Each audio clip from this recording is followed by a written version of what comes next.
So hello friends, I wish कि आप लोग सब अच्छे होंगे, बढ़िया होंगे। तो आज जो हम टॉपिक स्टार्ट करने वाले हैं, हम करेंगे स्टार्ट सेंट्रल डोग्मा से। Central dogma it can be defined as flow of information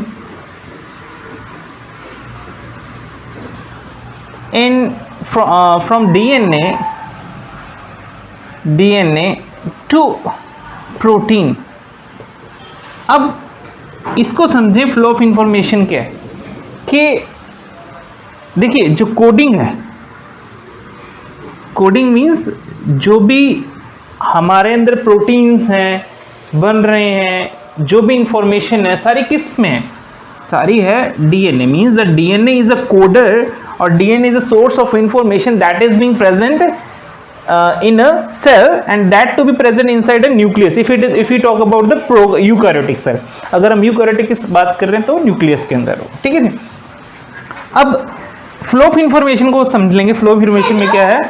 flow of information में DNA to mRNA and then these mRNA to protein।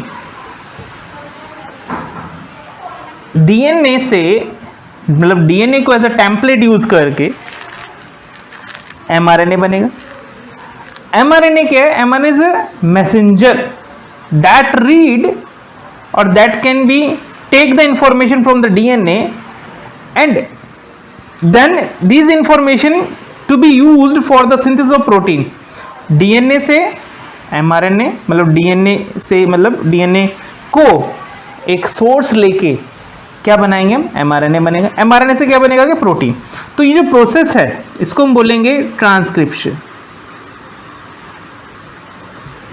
Transcription जो प्रोसेस है जहां से एमआरएनए यूज होके क्या बनाएंगे हम? They will be use to synthesise an protein, उसको हम बोलेंगे ट्रांसलेशन। ठीक है जी।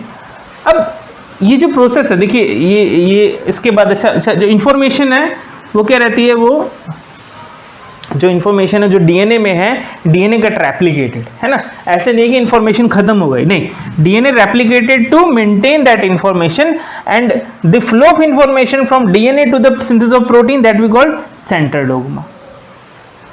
ठीक है, तो ये तो बेसिक कंसेप्ट हो गया। अब देखिए जो भी हम प्रोसेस पढ़ेंगे, है ना, सेंट्रल डोग्मा में हम क्या पढ़ेंगे? सेंट्रल डोग्मा हम चीज पढ़ेंगे रेप्लिकेशन पढ़ेंगे, फिर हम पढ़ेंगे ट्रांसक्रिप्शन,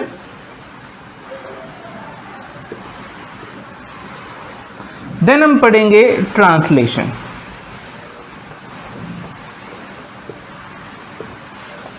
और इनको जो हम पढ़ेंगे हम डिफरेंट एस्पेक्ट्स में, डिफरेंट एस्पेक्ट्स मीन हम इनको दो कैटेगरी में डिवाइड करेंगे। हम करेंगे प्रोकार्योटिक में, प्रोकार्योटिक सेल में, और दूसरा हम पढ़ेंगे यूकार्योटिक सेल में।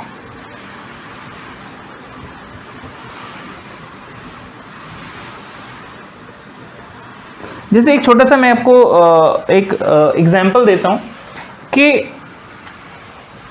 इनको समझने से पहले हमें समझ लेना चाहिए कि प्रोकार्योटिक और यूकार्योटिक सेल में डिफरेंस क्या है। In terms of the central dogma हम बात करेंगे तो क्या डिफरेंस हो सकता है कि फ्लो ऑफ इंफॉर्मेशन होनी है तो क्या डिफरेंस होगा। मेजर डिफरेंस तो अगर जब भी हम स्टार्ट करते हैं, जैसे हम अगर मान लो कि प्रोकार्योटिक और यूकार्योटिक के हम स्टार्ट करते हैं डिफरेंस, तो सबसे पहला डिफरेंस यही होता है कि प्रोकार्योटिक केस में सेल के this is prokaryotic cell and this is an eukaryotic cell suppose. तो सबसे पहले हम बोलते हैं कि क्या होगा, इसमें कोई न्यूक्लियस नहीं है, लेकिन in case of eukaryotic cell there is an nucleus, है ना, there is an nucleus where DNA is present, but in case of prokaryotic cell the DNA is present as such, है ना, that particular part we call nucleolus, है ना। और यहाँ पे क्या न्यूक्लियस प्रेजेंट है और भी क्या बाउंड्री है एक सेल में, ठीक है। अब इस केस में क्या होगा कि जैसे रेप्लिकेशन, चलो रेप्लिकेशन हो रहा है, डबल होगा, सेल डिवाइड हो जाएगा, ठीक है, रेप्लिकेशन। लेकिन अगर बात करेंगे सेल के अंदर जो ट्रांसक्रिप्शन हो रही है, ट्रांसक्रिप्शन में क्या बन रहा है आपके पास? सपोज एमआरएनए बन रहा है। अच्छा, ट्रांसक्रिप्शन प्रोसेस में क्या होता है? ये बेसिकली ये नहीं कि सिर्फ एमआरएनए ही बनेगा, ट्रांसक्रिप्शन में क्या बनेगा? आरएनए भी बनेगा, एमआरएनए बनेगा और टीआरएनए बनेगा, मतलब जितनी तरह के आरएनए हैं वो बन जाएंगे, ठीक है जी। तो ट्रांसक्रिप्शन में हम एग्जांपल लेते हैं कि जब हम फ्लो ऑफ इंफॉर्मेशन बोले तो हम एग्जांपल लेते हैं एमआरएनए की। चलो ट्रांसक्रिप्शन में क्या बना है, इसमें एमआरएनए बन रहा है, ठीक है जी। अब एमआरएनए जब डीएनए से बन रहा है, इसको थोड़ा सा और एलोबरेट ले लेते हैं कि सपोज ये आपके पास डीएनए, ठीक है, एज सच प्रेजेंट इन मतलब विदाउट एनी बाउंड्री। अब ये आपके पास बना एमआरएनए, ठीक है।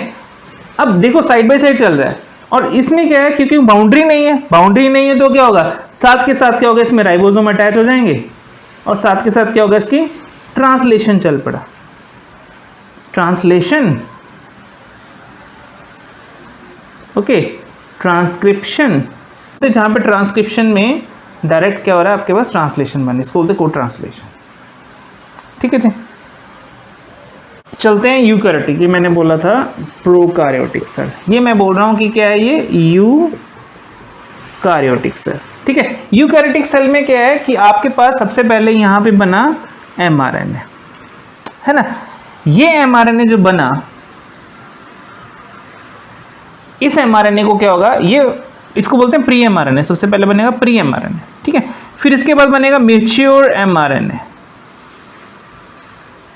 मैच्योर एमआरएनए मतलब कि इस एमआरएनए को प्रिपेयर किया जा रहा है कि आप जब बाहर जाएंगे, कि when this mRNA move outside of the cell, it should be completely protected and well defined. That means कि वेल डिफाइंड मींस कि this mRNA doesn't contain any kind of non coding sequence, क्योंकि जो pre mRNA होगा, इसमें क्या होगा, आपके पास non coding sequence भी होंगे, नॉन कोडिंग सीक्वेंस, ठीक है। और इसमें क्या होगा, इसमें ना तो इसकी जो 5' एंड है वो भी नेसेंट होगा, 3' एंड ये भी नेसेंट होगा, ठीक है। लेकिन जो मैच्योर एमआरएनए होगा, उसमें क्या होगा कि इसमें क्या होगा, ओनली कोडिंग सीक्वेंस होंगे, ठीक है। और दूसरा 5' क्या होगा, कैप होगा।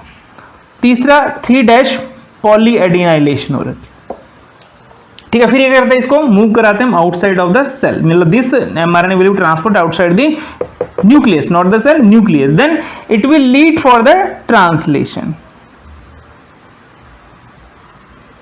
okay, where there is a binding of ribosome, then the protein synthesis will take place, okay। तो ये प्रोसेस हम डिटेल में पढ़ेंगे about the replication, transcription and translation, ठीक है। आई विश कि आपको ये समझ आया होगा सेंट्रल डोग्मा का ये पार्ट एक्चुअली है क्या। तो नेक्स्ट लेक्चर में मिलते हैं। तो नेक्स्ट हम शुरू करेंगे, स्टार्ट करेंगे फर्स्ट पार्ट से, that is your replication. So thank you so much, have a nice day.